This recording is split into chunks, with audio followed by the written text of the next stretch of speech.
Por Paula Moale Alba. Lección 17. El delito como conducta antijurídica. Las causas de justificación. 1. La legítima defensa y el estado de necesidad. Objetivos de la lección. Dentro del estudio de la antijuridicidad como tercer elemento de la estructura del delito, analizamos en esta lección las dos primeras causas de justificación que recoge nuestro Código Penal, la legítima defensa y algunos supuestos de estado de necesidad. En ambos casos la primera tarea que emprenderemos será la de determinar su fundamento y naturaleza. No se trata de un mero ejercicio teórico, de las conclusiones a que lleguemos dependen las consecuencias prácticas y los límites de su aplicación así como la valoración que merezca la regulación vigente. En cuanto a la legítima defensa comprobaremos que se trata de una causa de justificación, la conducta típica de quien actúa amparado por esta y exaímente no es antijurídica sino conforme a derecho, lícita. Con respecto al estado de necesidad veremos que según las circunstancias se puede presentar con naturaleza de causa de justificación o de causa de exclusión de la culpabilidad. En este segundo caso entramos ya en el análisis del cuarto de los elementos del delito, la culpabilidad. Determinados fundamento y naturaleza estaremos en condiciones de analizar los requisitos legales necesarios para su aplicación y las consecuencias de su concurrencia. En esta lección, más allá del conocimiento de ambas eximentes, el lector avanzará en el estudio y comprensión de la sistemática del delito, profundizando en la trascendencia de la correcta interpretación del lugar que ocupan las distintas instituciones que configuran el delito. La legítima defensa. La obviamente legítima defensa es una causa de justificación que aparece regulada en el art. 20.4 grados CP, según este precepto. Art 20 están exentos de responsabilidad criminal, BABIT 4 grados, el que obra en defensa de la persona o derechos propios o ajenos, siempre que concurran los requisitos siguientes. Primero, agresión ilegítima. En caso de defensa de los bienes se reputará agresión ilegítima el ataque a los mismos que constituya delito y los ponga en grave peligro de deterioro o pérdida inminentes. En caso de defensa de la morada o sus dependencias, se reputará agresión ilegítima la entrada indebida en aquella o estas. Segundo, necesidad racional del medio empleado para impedirla o repelerla. Tercero, falta de provocación suficiente por parte del defensor. Mayor que el ordenamiento da cobertura con esta regulación a situaciones en las que, para evitar la lesión de un bien jurídico amenazado por una agresión legítima. Conducta típica. Si concurren todas las circunstancias, el sujeto lleva a cabo unas COCAS exigidas por el art. 20.4 grados CP, su realización se considerará amparada por la causa de justificación de la legítima defensa y, por tanto, será lícita. En caso alguno de sus requisitos inesenciales, de acuerdo con el artículo 21.1 CP, supondrá una atenuación de la responsabilidad al ser menor lo injusto de la conducta. Sobre esta última cuestión volveremos en la lección 19. 17.1, por motivos relacionados con una deuda, Gonzalo L.G. cita manual A en la vivienda de un tercero.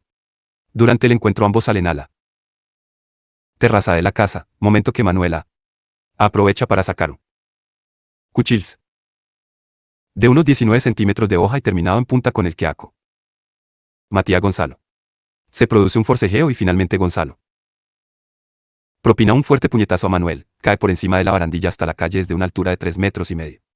Como consecuencia de la caída, Manuel de estimarse hace la aplicación de produce lesiones tipificadas como graves, en caso de la legítima defensa, la conducta de Gonzalo L.G., que realiza el tipo de lo injusto del delito de lesiones graves, no será ilícita sino conforme a derecho. 1. Fundamento y naturaleza de la eximente de legítima defensa. Al analizar la estructura básica del delito describamos distintos tipos de circunstancias eximentes, causas de justificación, de inimputabilidad, error de prohibición invencible, causas de exculpación basadas en el principio de inexigibilidad de la obediencia al derecho. Todas ellas tienen en común que el sujeto en quien concurren queda exento de responsabilidad criminal, pero las implicaciones de su apreciación no acaban aquí. En función de la concreta naturaleza de la eximente, la conducta será lícita o no, existirá o no responsabilidad civil, será posible o no aplicar medidas de seguridad. Por ello, una de las principales cuestiones a las que ha de dar respuesta el análisis de toda eximente es la de cuál sea la naturaleza de la misma. Para ello hemos de comenzar por determinar el porqué y su aplicación. En el caso que nos ocupa, ¿cuál es el fundamento de la existencia de la eximente de legítima defensa? 1.1. El doble fundamento de la eximente de legítima defensa. Doctrina y jurisprudencia concuerdan con muy pocas excepciones en que la eximente de legítima defensa tiene un doble fundamento, supraindividual e individual. 1.1.1. El fundamento supraindividual de la legítima defensa. La legítima defensa incluye entre sus requisitos que la puesta en peligro del bien jurídico defendido sea consecuencia de una agresión ilegítima. Esto es una agresión contraria al ordenamiento. De ahí que quien actúe en legítima defensa proteja el sistema jurídico establecido. El fundamento supraindividual de la legítima defensa se sitúa, por tanto, en la necesidad de defensa del ordenamiento jurídico, representada por idea de que el derecho no debe ceder ante lo injusto. Es esta una de las diferencias fundamentales con la eximente de estado de necesidad y la que explica que permita un mayor ámbito de actuación. Obsérvese que ello no implica que para aplicar la legítima defensa sea necesario que los órganos del Estado no puedan impedir o repeler la agresión, es suficiente con que sea la agresión ilegítima. Sin embargo, tampoco supone la concesión al defensor de una suerte de carta blanca para la autogestión de la justicia. Como veremos, su aplicación está condicionada por ciertos límites y su interpretación debe ir guiada por la idea de que se trata de una última frontera en la protección de los bienes jurídicos. E17.2, en el ejemplo anterior Gonzalo LG, al causar las lesiones a Mamuela A.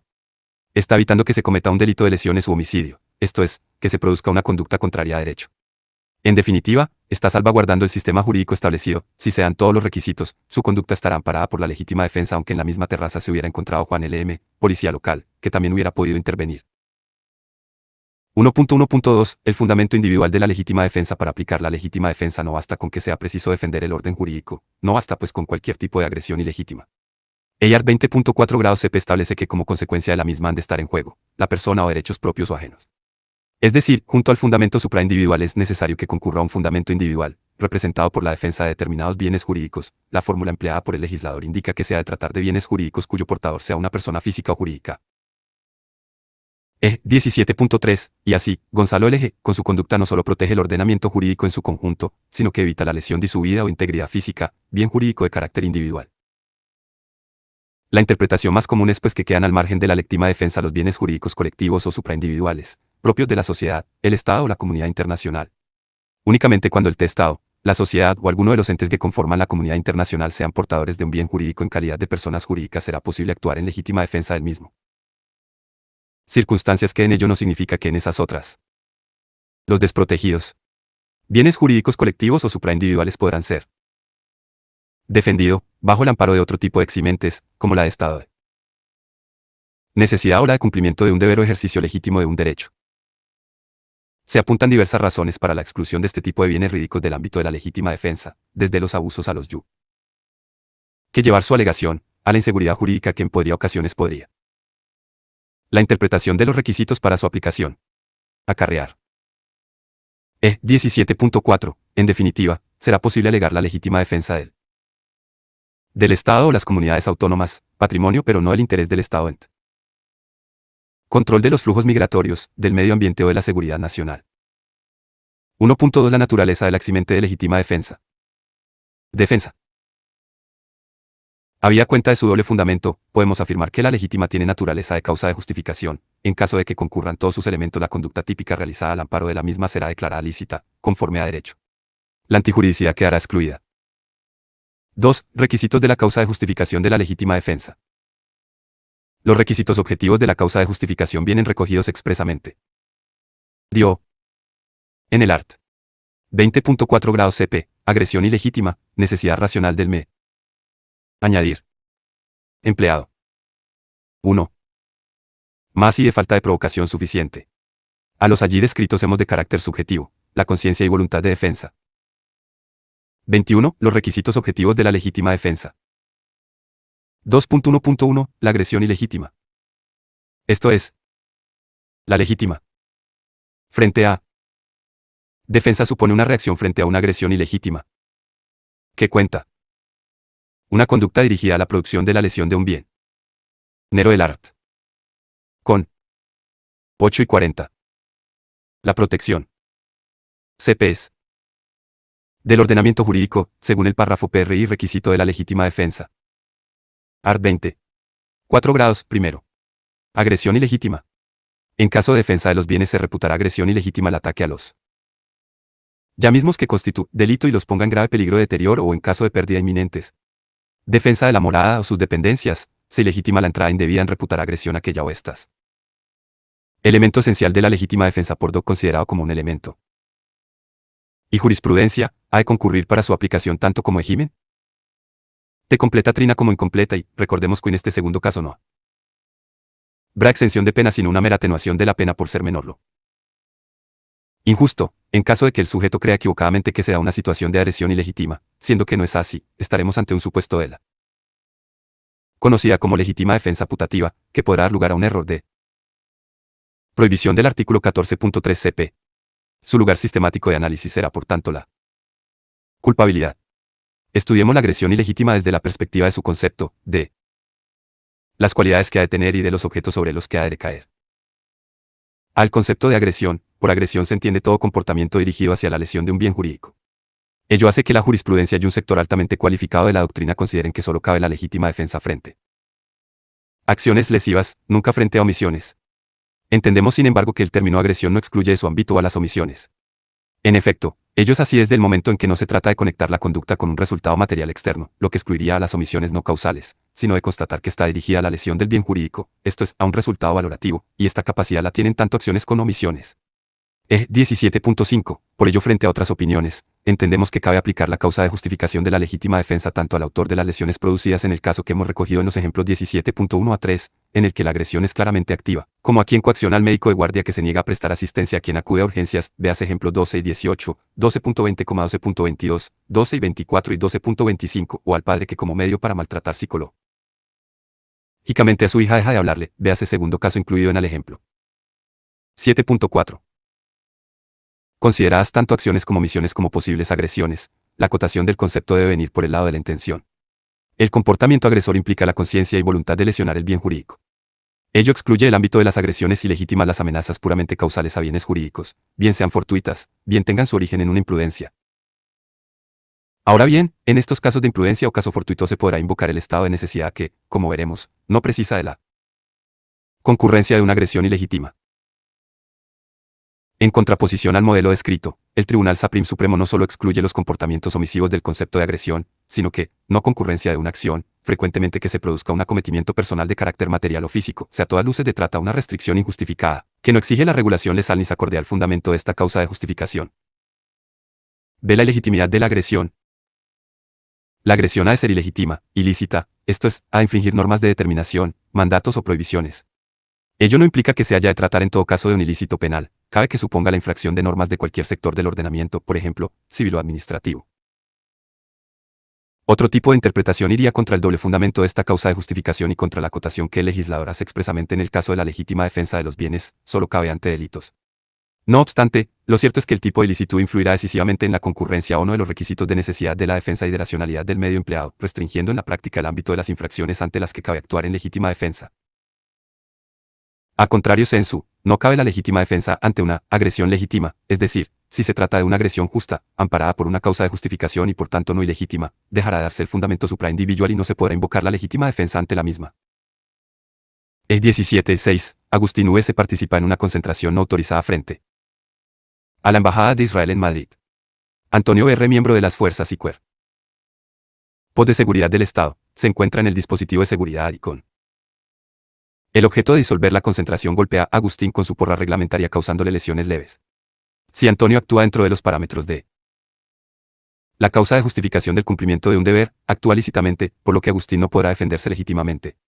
En caso de que reaccione y agreda a Antonio R., su conducta no solo será típica sino también antijurídica. Por lo mismo, puede afirmarse que cabe la legítima defensa frente a ATA. Que si ilícitos pero no culpables, como los de los inimputables, los de quien ha sufrido un error de prohibición o quien se encuentra amparado por una usa desculpación basada en la inexigibilidad de la obediencia al derecho.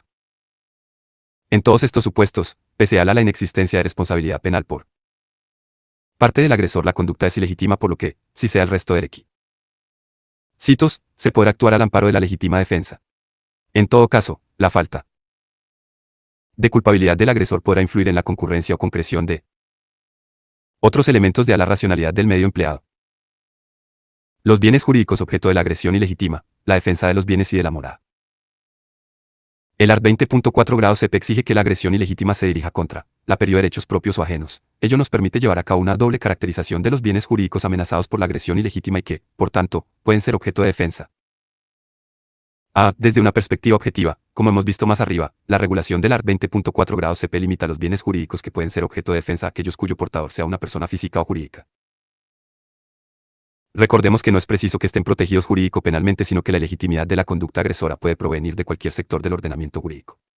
Se trata de una caracterización en principio amplia de los bienes jurídicos defendibles. Sin embargo, tanto la jurisprudencia como el propio Código Penal han establecido algunas acotaciones, En primer lugar, ya hemos visto que el Tribunal Supremo lleva a cabo restricciones poco justificables por el modo de ataque, exigiendo en determinados casos el acometimiento personal. Pero también el art. 20.4 grados primero CP incluye algunas acotaciones en el ámbito de la defensa de los bienes patrimoniales y de la mora. Según este precepto, en caso de defensa de los bienes se reputará agresión ilegítima el ataque a los mismos que constituya delito y los ponga en grave peligro de deterioro o pérdida inminentes. Se excluye por tanto de la legítima defensa los ataques al patrimonio que no constituyan una infracción penal. Esta acotación debería ser suprimida por ser contraria a su doble fundamento, si bien desde un punto de vista práctico, teniendo en cuenta el resto de requisitos de desculpación basada en la inexigibilidad de la obediencia al derecho. Causa de estos supuestos, pese a la inexistencia en todo responsabilidad penal por del agresor, la conducta es ilegítima, por lo que, si se da el resto de requi, parte del poder actuar al amparo de la legítima defensa. En todo caso, la falta de culpabilidad del agresor podrá influir en la concurrencia o concreción de otros elementos de esta causa de justificación, como la necesidad de defensa o la racionalidad del medio empleado. Se los bienes jurídicos objeto de la agresión ilegítima, la defensa de los bienes y de la morada. El art. 20.4 grados CP exige que la agresión ilegítima se dirija contra la perenji o derechos propios o ajenos, mayor que, ello nos permite llevar a cabo una doble caracterización de los bienes jurídicos amenazados por la agresión ilegítima. Y que, por tanto, pueden ser objeto de defensa. A. Desde una perspectiva objetiva, como hemos visto más arriba, la regulación del art. 20.4 grados CP limita los bienes jurídicos que pueden ser objeto de defensa a aquellos cuyo portador sea una persona física o jurídica. Recordemos que no es preciso que estén protegidos jurídico-penalmente, sino que la legitimidad de la conducta agresora puede provenir de cualquier sector del ordenamiento jurídico. Se trata de una caracterización en principio amplia de los bienes jurídicos defendibles. Sin embargo, tanto la jurisprudencia como el propio Código Penal han establecido algunas acotaciones. En primer lugar, ya hemos visto que el Tribunal Supremo lleva a cabo restricciones poco justificables por el modo de ataque, exigiendo en determinados casos el acometimiento personal. Pero también el art. 20.4 grados primero CP incluye algunas acotaciones en el ámbito de la defensa de los bienes patrimoniales y de la mora. Según este precepto, c. En caso de defensa de los bienes se reputará agresión ilegítima mal ataque a los mismos que constituya delito y los ponga en grave peligro de deterioro o pérdida inminentes. Se excluye por tanto de la legítima defensa los ataques al patrimonio que no constituyan una infracción penal. Esta acotación debería ser suprimida contraria a su doble fundamento, si bien desde un punto de vista práctico, teniendo en cuenta el resto de requisitos de la legítima defensa, su repercusión es, en todo caso, muy limitada. Por otra parte, la referencia a que exista un grave peligro de robo o pérdida de deterioro es superflua. En definitiva, del referenda C. Suprimir este inciso. Se debería. Por lo que respecta a la morada, el art. 20.4 grados primero se sigue diciendo: en caso de defensa de la morada o sus putará agresión ilegítima la entrada de dependencias, es ser indebida en aquella 10 estas. En este caso la acotación supone la exclusión de los casos de permanencia en mora ajena en contra de la voluntad del morador, supuestos de comportamiento omisivo que en principio se caerían dentro del ENMAR, concepto de agresión ilegítima. De nuevo, del ens ferenda se debería suprimir esta limitación, que no es acorde con el fundamento de la eximente. B. Desde la perspectiva de los sujetos implicados, el art. 20.4 grados CP hace referencia a la actuación en defensa de la persona o derechos propios o ajenos. Cabe pues tanto la legítima defensa propia como de terceros, en este último caso asumiendo en exclusiva la defensa de la víctima o colaborando con la misma o con otros en el rechazo de la agresión. De ahí que no tengan por qué coincidir las personas de defensor y defendido, cuestión esta que, como veremos más adelante, tiene trascendencia para la interpretación del requisito de falta de provocación suficiente. 2.1.2 Necesidad de la defensa. El segundo de los elementos objetivos de la legítima defensa se encuentra implícito en el art. 20.4 grados segundo CP, según el cual es requisito de esta causa de justificación. Art. 20. 4 grados. Segundo. Necesidad racional del medio empleado para impedirla o repelerla. La necesidad racional del medio empleado supone en primer lugar que la defensa sea necesaria. Para que se dé este requisito es preciso que la agresión sea inminente o actual, peligrosa e inevitable. La concurrencia de estas características en algunos casos se podrá comprobar de modo objetivo, en otros será preciso realizar un juicio ex ante. La necesidad de la defensa es pues un requisito esencial de la causa de justificación, de modo que si no concurre no podemos aplicar ni la eximente completa ni la atenuación que corresponde a la eximente incompleta ex art. 21.14 CP. A inminencia o actualidad y de la agresión ilegítima, el acto de defensa.